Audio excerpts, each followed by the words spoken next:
Hello students, welcome to online study classes of Vancouver International School. Students, in our last class we have completed the chapter first. Today we will study the chapter second, that is utilization of food.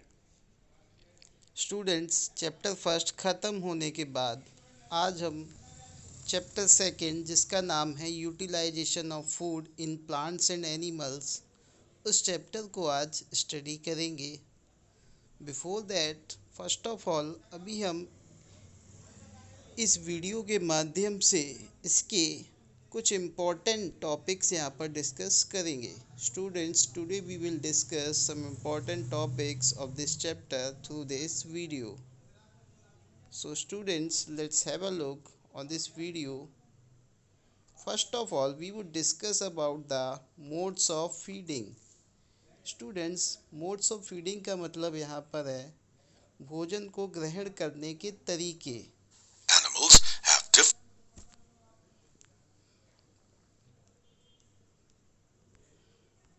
कुछ animals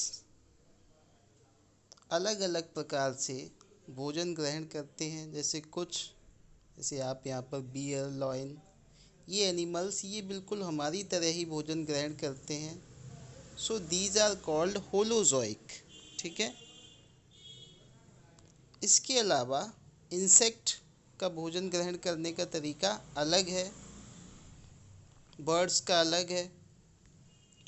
इसी तरह इसके आधार पर हम लोग feeding के जो तरीके यानी भोजन ग्रहण करने के तरीके हैं, उन अलग अलग तरीकों के बारे में यहाँ पर डिस्कस करेंगे। The common modes of feeding in animal are bulk feeding, fluid feeding, filter feeding and deposit feeding. Students, those who are bulk feeder जैसे ह्यूमन बींग्स हैं, जितने भी ज़्यादातर animal, mostly animals have bulk feeding method of consuming food. ठीक है। जितने भी bulk feeding का मतलब है सारी चीज़ें पहले मुंह के अंदर रखते हैं, उसके बाद उनको चबाते हैं, उसके बाद निगलते हैं।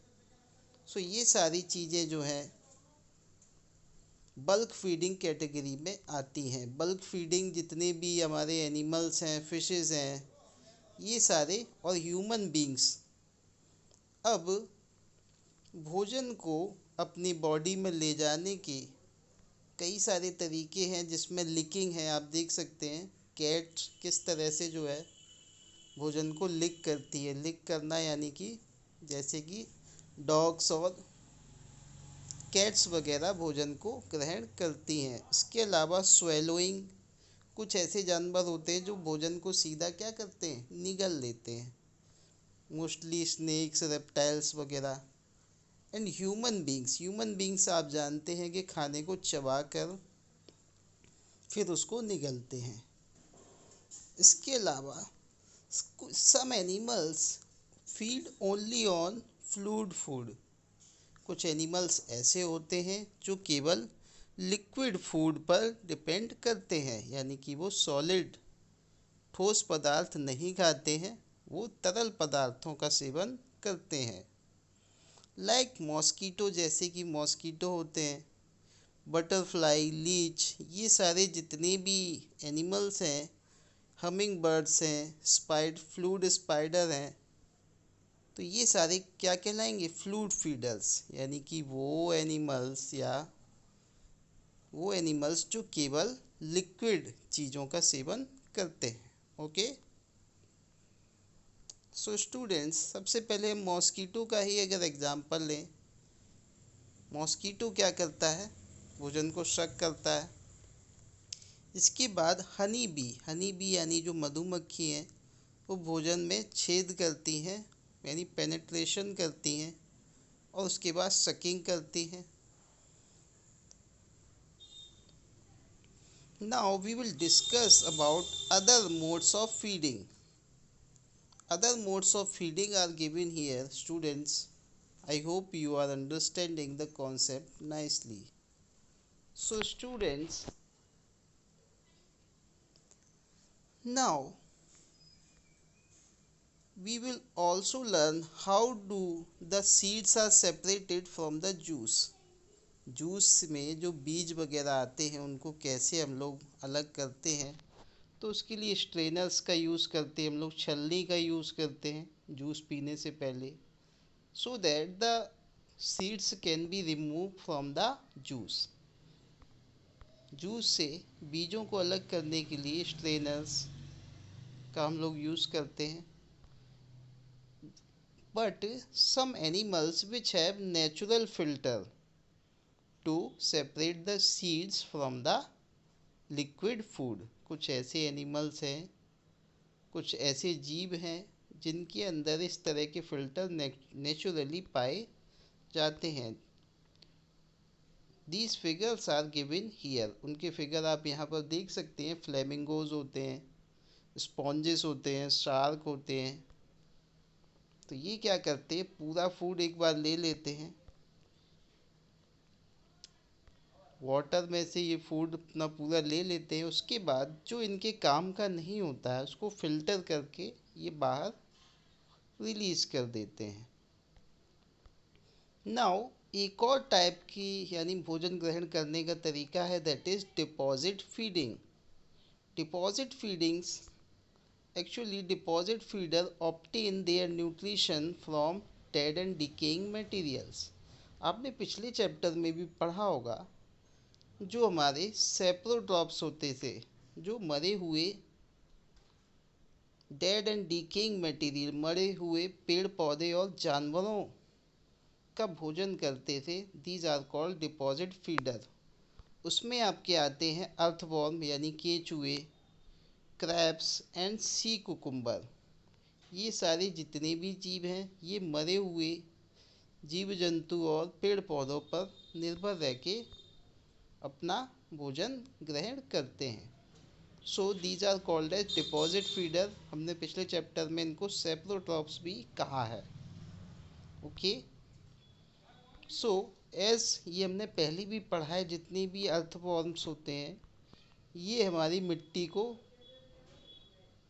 मजबूत बनाते, अच्छा बनाते हैं, जिससे फसल इनमें अच्छी मात्रा में हो सके।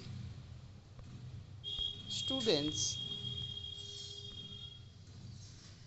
जैसा कि the common house fly liquefies solid food with its saliva and then sponges it in.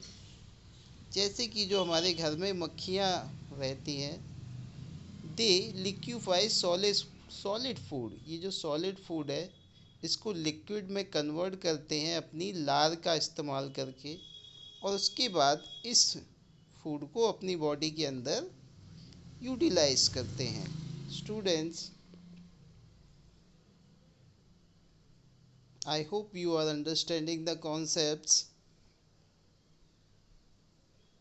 Same way, starfish pops out its stomach to eat its food. इसी तरह जो स्टारफिश होती है, मछली होती है स्टार मछली, ये क्या करती है, ये अपना स्टमक, जब भी भोजन इसको ग्रहण करना होता है तो स्टमक अपना बाहर निकाल लेती है और उसके बाद दोबारा से इसको क्लोज कर लेती है।